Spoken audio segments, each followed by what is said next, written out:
For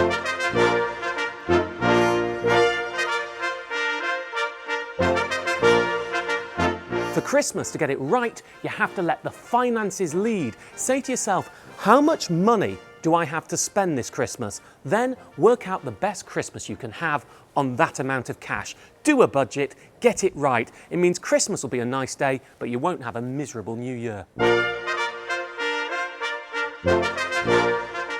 Why are we forcing each other to spend money on things we neither want nor need? Perhaps for some this Christmas, the best gift is releasing them from the obligation for having to buy to you by not having to give to them. I'm not talking your parents or your kids. I'm talking that wider circle. So get a prenup pact. I'm not going to give to you, you're not going to give to me. Or if that's a bit too hardcore, why not just simply say £5 max?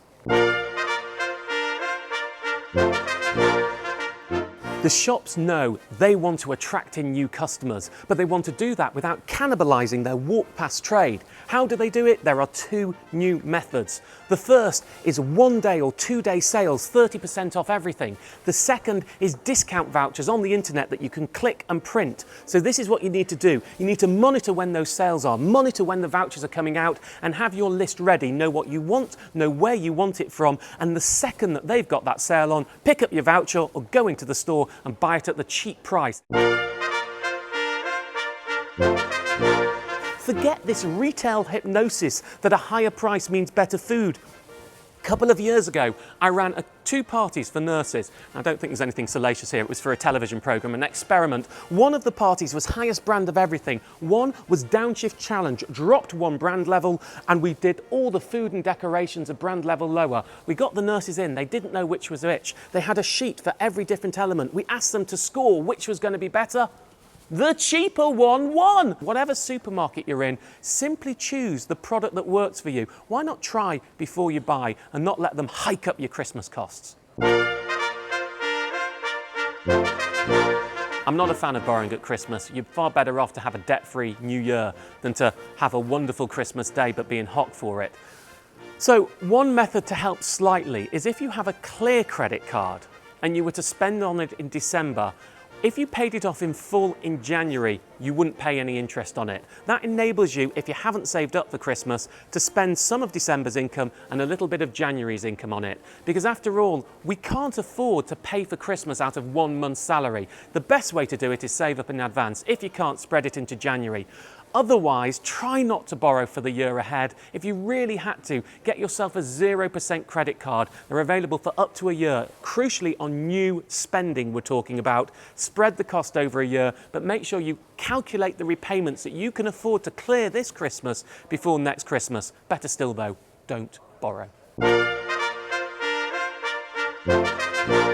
You don't need to go out and spend lots of money to have a great Christmas for yourself or for your kids.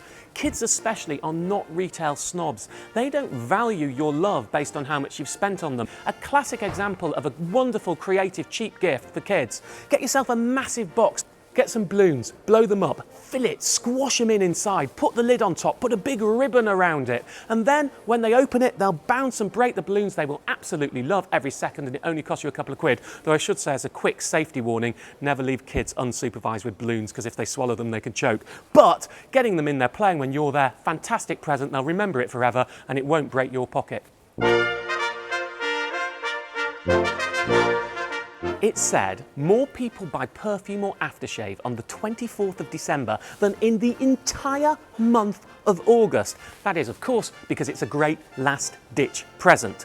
So, if you're the type of person who's going to end up doing that, know yourself and order it earlier, before the 10th of December, because that's the last order date of the cheap online perfume stockists. They're about 40% cheaper than the high street. They give you much, much better prices. So you may as well order it earlier, get it cheaper.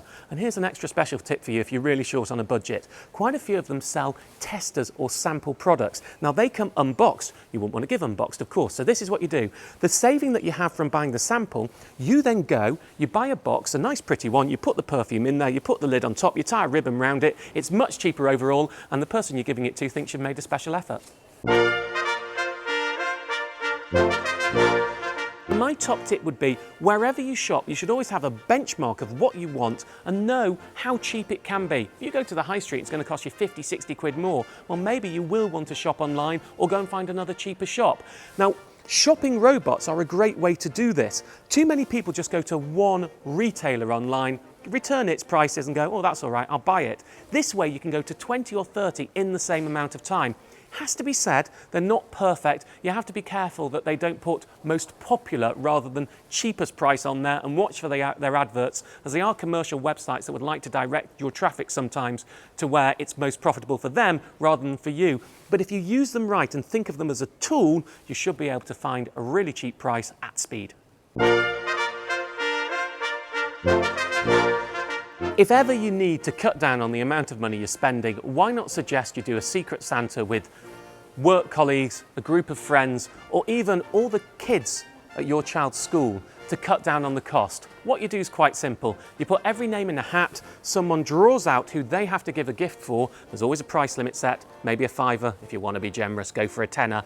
And they have to buy them a present, just one present each. That way, everybody in the group buys one, everybody in the group gets one. You don't have to spend 20 or 30 lots of money, and you all come out with a nice present at the end. Not everybody can do this, but it's a great trick if you can. You may have heard of cashback credit cards. These reward you with cash every time you spend on them. Of course, how generous, how lovely of them. No, the idea is to encourage you to spend so that you rack up huge amounts of interest and it costs you a fortune.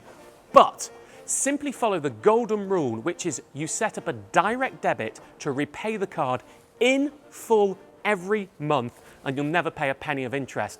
Then you've got the cashback card. Now, the top payer of these at the moment gives you 5% cashback for the first 3 months. So sign up now, get the card before Christmas, put your Christmas spending on it, discount, discount, discount, discount, and it'll last for the high spending January sales period as well. Now, look, this isn't about being curmudgeonly. This is about the fact that before Christmas, we are held hostage by the high street. They know we need to buy in time for Christmas, so they hold prices as high as they can, knowing full well, as we all do, that come the January sales, prices will plummet and things will be cheaper. So look, if you want to buy that big family gift, let's say a plasma television, this is what I'd suggest you do. Come Christmas Day, you give your kids a little box with an IOU one plasma television. You then give them a couple of smaller presents and you say to them, the reason I could afford to give you these smaller presents as well as the big telly is because we're waiting to buy it in the January sales when it's cheaper and we'll save so much you can have this as well. Then you've given them 3 things. 1, you've given them a plasma telly. 2, you've given them the small presents. And 3, you've given them a great money lesson.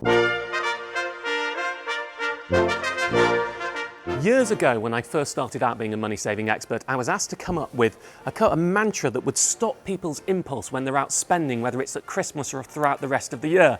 And I failed. I simply couldn't do it. Because when I looked at it, for me, there are 2 clear money mantras you should be using. One if you're skint, and one if you're not skint. So first, the mantra if you're skint. Do I need it? Can I afford it? Have I checked if it's available cheaper elsewhere? If you don't need it, don't buy it. If you can't afford it, don't buy it. And if you haven't checked if you can get it cheaper, don't buy it. But then the one if you're not skint, and this is perhaps a little more difficult to think about. The questions there are, will I use it? Is it worth it? And have I checked if it's available cheaper elsewhere? Well, if you won't use it, don't buy it. Is it worth it is the crucial one though. Is it worth spending £300 on a dress that you'll wear once where you could get so much more enjoyment out of the cash spending it on other things? Think about whether it's worth it. If it isn't, don't waste your money on it. And finally, have I checked if it's available cheaper elsewhere? If you haven't, check. Ask yourself those questions before you buy each time, and you might just be able to rein in your budgets and your finances. And if you're really not sure, because when the spending demons are sitting on your shoulder, we want to spend, we need to spend, we got to spend, just sleep on it for a night, and it might help you go, actually, I don't really need that.